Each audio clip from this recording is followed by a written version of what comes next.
Tally ERP 9 के इस अध्याय में हम सीखेंगे डेटा एंट्री ऑपरेटर को टैली में कार्य करने हेतु अधिकार प्रदान करना और डेटा एंट्री ऑपरेटर को यूजर नेम तथा पासवर्ड प्रदान करना। टैली में काम करते समय जब भी हम कोई कंपनी क्रिएट करते हैं और उसके अंदर अकाउंटिंग का काम करते हैं तो उसकी सुरक्षा के लिए या जो भी हमारा हिसाब किताब है उसकी सिक्योरिटी के लिए हम कंपनी को एक पासवर्ड दे देते हैं। एक बार अगर हमने कंपनी को पासवर्ड दे दिया है तो जब भी हम वो कंपनी खोलेंगे तो हमें हमेशा वो पासवर्ड देना होगा।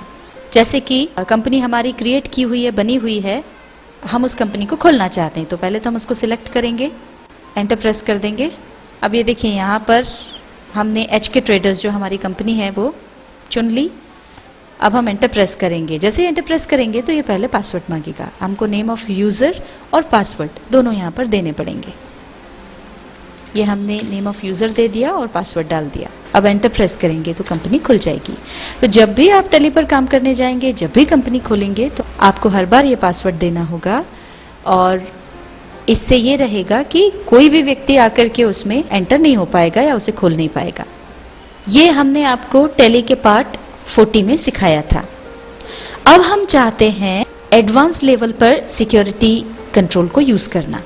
मान लीजिए आपकी जो भी फर्म है या आपकी जो भी कंपनी है, आपका जो भी बिजनेस में है उसमें कई सारे लोग काम करते हैं। अब आपकी कंपनी में मान लीजिए 5-6 अलग अलग लोग हैं जो अलग अलग काम देखते हैं।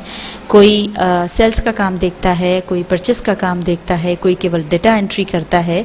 इस तरह से सबके अपने अपने अलग अलग काम हैं और आप नहीं चाहते कि किसी को भी पूरा हिसाब किताब पता हो या कोई आपकी पूरी कंपनी का पूरा हिसाब किताब देख सके या एक दूसरे के काम में दखल दे। सेल्स वाला केवल सेल्स का काम देखे, परचेज वाला केवल परचेज का काम देखे। इस तरह से हम उसको बांट देना चाहते हैं।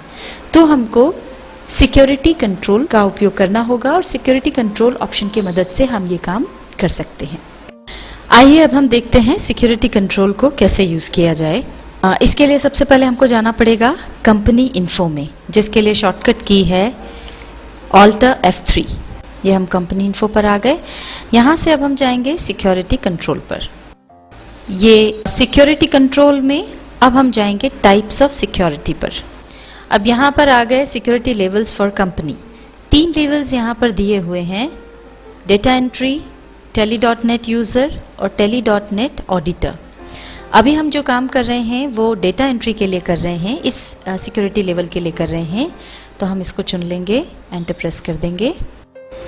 ये देखिए सिक्योरिटी लेवल्स की विंडो खुल गई है। इसमें सिक्योरिटी लेवल जो हमने चुना है वो है डेटा एंट्री। अब यहाँ पर जो बेसिक फैसिलिटीज हम चुनना चाहते हैं डेटा एंट्री के लिए वो कौन सी है वो यहाँ पर डालना है। तो वो हमको डेटा एंट्री ही रखना है। तो यहाँ पर तो ये अपने आप ही आ गई है। अगर नहीं आए तो स्पेस बार दबाने पर ये यहाँ पर लिस्ट आ जाती है। इसमें से हम चुन सकते हैं। ये डेटा एंट्री चुन लिया। अब यहाँ पर देखिए ऑप्शन आता है days allowed for backdated vouchers. इसका मतलब है कि जो भी नंबर आप यहाँ डालेंगे उतने दिन तक के बैकडेटेड वाउचर्स में एंट्री की जा सकती है, उनको देखा जा सकता है, उनको अल्टर किया जा सकता है। उदाहरण के लिए अगर हम यहाँ पर 3 डालते हैं तो 3 दिन पीछे तक के वाउचर्स में आप जा सकते हैं, उनकी एंट्रीज में जा सकते हैं और उसमें अगर कोई चेंजेस करना हो तो वो कर सकते हैं। अब मान लीजिए आप नहीं चाहते हैं कि जो व्यक्ति डेटा एंट्री का काम कर रहा है वो बैकडेटेड वाउचर्स में कोई चेंज कर पाए, तो उसके लिए हम इसको 0 रख सकते हैं। तो 0 रखने की स्थिति में वो वाउचर्स देख तो पाएगा पर ना तो उनकी कोई डिटेल्स ले पाएगा, ना ही उनमें कोई चेंज कर पाएगा, जिससे कि अगर कोई एंट्री छूट गई है या फिर कोई गड़बड़ हुई है तो वह उसको बैकडेटेड वाउचर्स में जाकर के सुधार नहीं सकता है। वो गलती हमको पता चल जाएगी। इसलिए हम इसको 0 रहने दे रहे हैं। आगे है cut off date for backdated vouchers. इसमें अभी हम यहाँ पर कुछ भी नहीं डालेंगे, हम इसको खाली छोड़ रहे हैं और इसके बारे में हम आपको आगे बताएंगे। और यहाँ पर आगे जो ऑप्शन है सेट या alter rules for print before save, इसको हम नो रहने देंगे। अलाउ टू कनेक्ट कंपनी, इसको भी नो रहने देंगे। यूज Tally.net ऑथेंटिकेशन, इसको भी नो रहने देंगे। और ये तीनों जो चीजें हैं ये हम आपको आगे समझाएंगे। एंटर प्रेस करके आगे आएंगे। अब यहाँ पर जो कॉलम है डिसअलाउ द फॉलोइंग फैसिलिटीज, यहाँ पर आप देख सकते हैं ये कुछ मुख्य फैसिलिटीज हैं जो टैली ने डेटा एंट्री ऑपरेटर के लिए डिसअलाउड कर रखी हैं। वैसे तो काफी सारी फैसिलिटीज होती हैं, अगर आप उन्हें देखना चाहते हैं तो आप स्पेस बार दबाएं, पूरी लिस्ट जो है रिपोर्ट्स की वो आ जाएगी। ये देखिए, ये जो है जितनी भी रिपोर्ट्स हैं वो सारी की सारी आपको इस लिस्ट में नजर आ जाएंगी, और ये जो हैं वो 100 से भी ज्यादा हैं। इसमें से 30 ऐसी मुख्य रिपोर्ट्स हैं जिनको यूज करने की सुविधा या उनके प्रिंट निकालने की सुविधा ये जो है टैली ने डेटा एंट्री ऑपरेटर के लिए डिसअलाउड कर रखी है। इसका मतलब ये हुआ कि इन 30 के अलावा जो सारी फैसिलिटीज बचती हैं वो डेटा एंट्री ऑपरेटर के लिए अलाउड हैं। तो वो अगर हम चाहते हैं कि उनको यूज कर पाए तो उसके लिए हमको कुछ भी करने की जरूरत नहीं है। पर अगर आप चाहते हैं कि इन 30 डिसअलाउड फैसिलिटीज में से कुछ फैसिलिटीज की पार्शियल एक्सेस आपको डेटा एंट्री ऑपरेटर को देना है तो वो हमको उसको अलाउ करना पड़ेगी, उसकी एक्सेस हमें उसको देना पड़ेगी ताकि वो उनको यूज कर सके। और जो जो फैसिलिटीज हम उसे अलाउ करना चाहते हैं उन्हें अलाउ करने के लिए हमको एंटर प्रेस करते हुए आगे जाकर के यहाँ पर अलाउ द फॉलोइंग फैसिलिटीज के कॉलम में आना पड़ेगा। ये अब हम अलाउ द फॉलोइंग फैसिलिटीज वाले कॉलम पर आ गए हैं। अब जो जो भी फैसिलिटीज हमको उसको अलाउ करनी है उन्हें हम एक एक करके चुन लेंगे। हम चाहते हैं कि वो नए खाते खोल सके, तो वो सुविधा उसके पास है क्या, पहले हम देख लें कि वो उसको डिसअलाउड तो नहीं है। अब यहाँ पर हम देखते हैं तो अकाउंट्स मास्टर्स की फुल एक्सेस डिसअलाउड है और इसके बिना वो लेजर्स क्रिएट नहीं कर पाएगा, इसलिए ये सुविधा जो है वो हमको यहाँ पर अलाउ करनी होगी। टाइप ऑफ एक्सेस में हम क्रिएट पर जाएंगे और लिस्ट ऑफ रिपोर्ट्स में से हम चुन लेंगे अकाउंट्स मास्टर्स। ये सुविधा अब हमने उसको दे दी जिसकी मदद से वो लेजर्स क्रिएट कर सकता है। अब हम चाहते हैं कि वो वाउचर्स में एंट्री कर सके, इसके लिए हमको अकाउंटिंग वाउचर्स की सुविधा उसको देना होगी। अब यहाँ पर जब हम डिसअलाउड फैसिलिटीज की लिस्ट देखते हैं तो इसमें अकाउंटिंग वाउचर्स नहीं है। अकाउंटिंग वाउचर्स इस लिस्ट में नहीं है, इसका मतलब ये हुआ कि वो उसको ऑलरेडी अलाउड है, इसलिए हमको अलग से उसको फैसिलिटी देने की जरूरत नहीं है। तो अब यहाँ पर अगर हम चाहते हैं कि उसको डे बुक अगर देखना हो और उसके प्रिंट निकालना हो, ये सुविधा हम उसको देना चाह रहे हैं, तो उसके लिए हम फिर देख लेते हैं ये डिसअलाउड तो नहीं है। तो यहाँ पर देखिए ए के बाद बी फिर सी फिर डी यहाँ है ही नहीं, यानी डे बुक इस लिस्ट में नहीं है।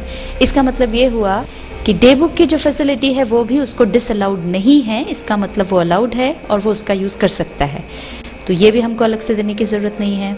जो भी फैसिलिटीज आपको देनी है उनको चुन लेने के बाद एंड ऑफ लिस्ट पर जाकर के एंटर प्रेस कर दें और अब हम इसको कंट्रोल ए से एक्सेप्ट कर लेंगे। अब जैसा कि हमने पहले बताया था कि कंपनी खोलने के लिए हम एक पासवर्ड दे चुके हैं। अब ये पासवर्ड तो एडमिनिस्ट्रेटर का है और एडमिनिस्ट्रेटर के पास सारे राइट्स होते हैं। अब हम चाहते हैं कि जो डेटा एंट्री यूज़र है, जिसको हमने डेटा एंट्री करने के लिए राइट्स दिए हैं, वो इस कंपनी को खोल सके। तो एडमिनिस्ट्रेटर का पासवर्ड तो उसको दे नहीं सकते, इसलिए उसके लिए एक नया यूज़र नेम और पासवर्ड हमको देना होगा ताकि वो जो भी राइट्स हैं उनका उपयोग करते हुए अपना काम कर सके। तो इसके लिए सिक्योरिटी कंट्रोल में हम जाएंगे यूजर्स एंड पासवर्ड्स पर, एंटर प्रेस करेंगे। अब यहाँ पर सिक्योरिटी लिस्ट आ गई, यहाँ से हम चुन लेंगे डेटा एंट्री। यहाँ पर हमको देना है नेम ऑफ यूज़र, तो जो भी व्यक्ति इसको यूज़ करने वाला है उसका नाम हम यहाँ पर दे सकते हैं। ये हमने डाल दिया राम, एंटर प्रेस करेंगे। अब जो भी पासवर्ड देना है वो पासवर्ड हम यहाँ पर डाल देंगे। ये पासवर्ड हमने डाल दिया। अब यहाँ पर आगे जो ऑप्शंस हैं वो है allow remote access, allow local TDL, allow SMS access. ये रिमोट एक्सेस हमने डेटा एंट्री यूज़र को नहीं दी है, इसलिए अब हम जब एंटर प्रेस करेंगे तो वो इन ऑप्शंस पे ना जाकर के सीधा यहाँ आ जाएगा। रिमोट एक्सेस क्या होती है और वो कैसे दी जा सकती है, ये हम आपको आगे बताएंगे। अब हम जैसे ही एंटर प्रेस करेंगे तो ये अपने आप अगली लाइन में आ गया। अब हम यहाँ पर लिस्ट को एंड कर देंगे, इसको एक्सेप्ट कर लेंगे। ये इस तरह से डेटा एंट्री यूज़र को हमने यूज़र नेम और पासवर्ड दे दिया। यहाँ से बाहर आ जाएंगे स्किप की दबाते हुए। टैली ERP 9 के इस अध्याय में हमने सीखा डेटा एंट्री ऑपरेटर को टैली में कार्य करने हेतु अधिकार प्रदान करना और डेटा एंट्री ऑपरेटर को यूज़र नेम तथा पासवर्ड